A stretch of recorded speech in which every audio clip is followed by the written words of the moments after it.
এই সময়টাতে বাজারে প্রচুর পরিমাণে টমেটো পাওয়া যায়। এই পাকা টমেটো দিয়ে টমেটো সস বানালে একদম পারফেক্ট সুন্দর একটা কালার আসে। আর এটা আমরা 1 বছর সংরক্ষণ করে আমাদের বাচ্চাদেরকে খাওয়াতে পারি ঘরের ফ্রেশ টমেটো সস। তো যাই হোক, এই সস তৈরি করার জন্য কিছু টিপস এবং ট্রিক্স আমি আপনাদের দেবো, পুরো ভিডিওটা সঙ্গে থাকবেন। আর ভালো লাগলে একটা লাইক দিয়ে সাবস্ক্রাইব করে আমার পাশে থাকবেন।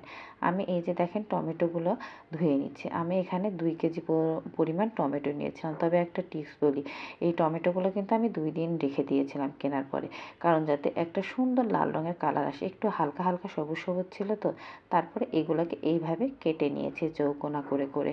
তো এই যে এইভাবে কেটে আমি একটা প্যানের মধ্যে দিয়ে দিলাম।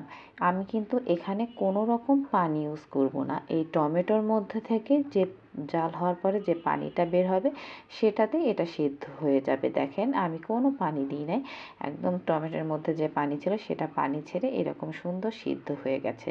তো এটাকে আমি ঠান্ডা করে নিয়ে ব্লেন্ডারে সুন্দর করে এটা ব্লেন্ড করে নেব।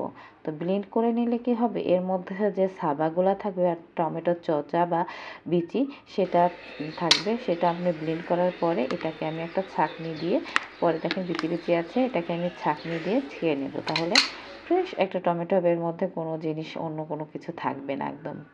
তো এই যে আমি ছাঁকনিটা দিয়ে সুন্দর করে টমেটোগুলোকে ছেঁকে নেব। তো আপনারা যদি আপনি ব্লেন্ড না করতে চান তাহলে এই ছাঁকনির উপর দিয়ে ম্যাশ করে নিয়েও করতে পারেন। দেখেন কত সুন্দর একটা কালার আসছে শুধুমাত্র ব্লেন্ড করার পরে। এখনও তো টমেটোটা জাল হয় নাই। তো জাল হওয়ার পরে যখন এটা আস্তে আস্তে ঘন হয়ে আসবে, এর কালারটা আরও সুন্দর হবে। তো এই পর্যায়ে আমি এর মধ্যে দিয়ে দিলাম হচ্ছে 1 কাপ পরিমাণ চিনি। তার সাথে আমি দিয়ে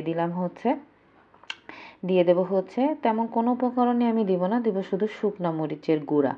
এখন হচ্ছে চিনির পরিমাণটা এবং এই মরিচের পরিমাণটা আপনাদের প্রয়োজন অনুসারে দিবেন। বাচ্চারা যেহেতু খাবে সেজন্য এখানে দিয়ে দিলাম 1 কাপ সিরকা।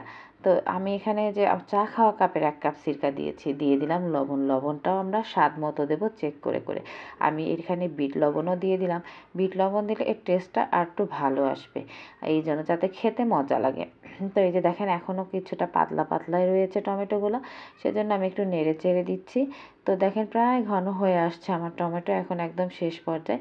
এখানে আমি কর্নফ্লাওয়ারের বদলে অ্যারারুট ইউজ করেছি।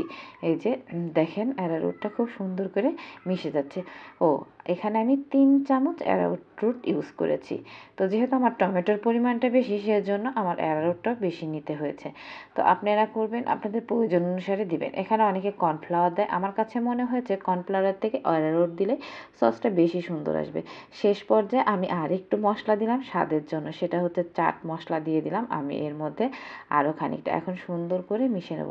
এবং অন্য যে উপকরণ লবণ বা চিনি, এটা আপনারা একটু স্বাদ মতো দেবেন। এবং ঝালটা কেউ পছন্দ বেশি করলে বেশি ঝাল দিতে পারেন, কেউ কম ঝালেও করতে পারেন।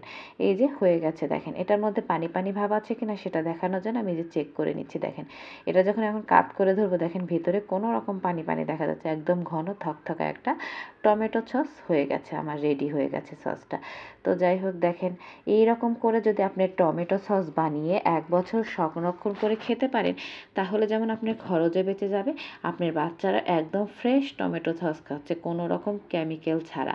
এটা এইভাবে বানিয়ে আপনারা ডিপ ফ্রিজে সংরক্ষণ করে রাখলে ভালো হয়, ভালো থাকবে। নর্মাল ফ্রিজে হয়তো থাকবে না, তবে এরকম নর্মাল ফ্রিজে 1 মাস মতো আপনি সংরক্ষণ করতে পারবেন। দেখেন কত সুন্দর, এরকম একটা সুন্দর টমেটো সস যদি বাচ্চাদের খাওয়াতে পারি তাহলে তো খুব ভালো হয়। তো আজ এই পর্যন্তই, ভালো থাকবেন।